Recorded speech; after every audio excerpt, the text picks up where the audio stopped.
the president's economic successes hadn't been covered very well by the media. And as such, many of the people in the country are unaware of how much things have improved.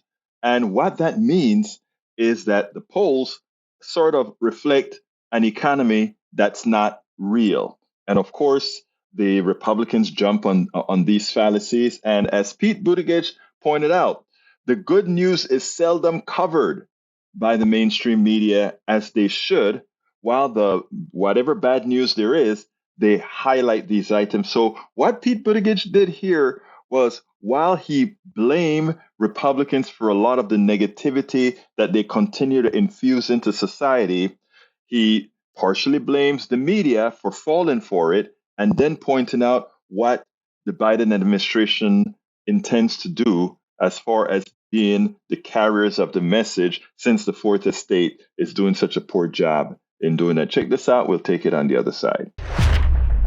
You mentioned that you have been traveling around talking about and helping to unveil projects that are coming up because of President Biden's bipartisan infrastructure law. This week, we saw a poll that showed that 34% of Americans, that's it, just 34% of Americans approve of his handling of the economy. 7 in 10 say economic conditions are poor. Why is it that so many Americans don't seem to be feeling the benefit from Biden's economic policies that you're talking about? Well, look, we're seeing extraordinarily low unemployment, some of the most job creation under any president ever.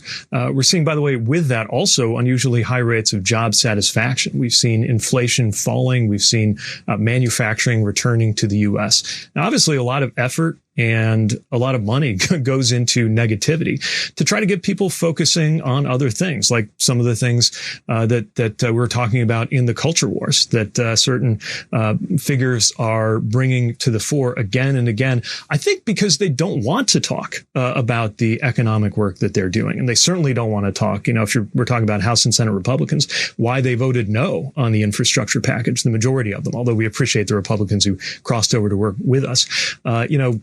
Most House and Senate Republicans and state legislative Republicans, they don't want to be dwelling on why they said no to $35 a month caps on insulin or any of the other issues that are really affecting people.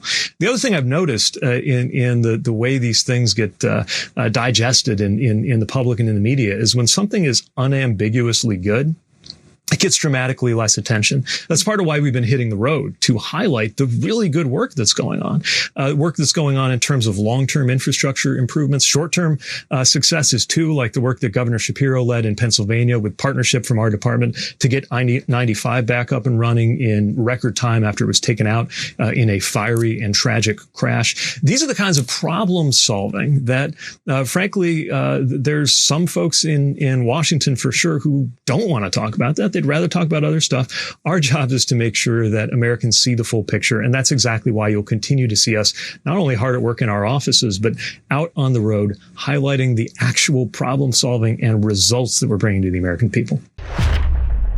Pete Buttigieg nails it. I continue to say this guy, both in tonality and in fact-based data and in simple presentation, he's likely the best spokesperson for the administration. He knows what he's doing, and he knows exactly how to turn the narrative to what it should be. We spend a lot of time deconstructing the news, trying to parse it into a form that everybody can understand. We try to find those little nitpicks where it flies above the fray, etc.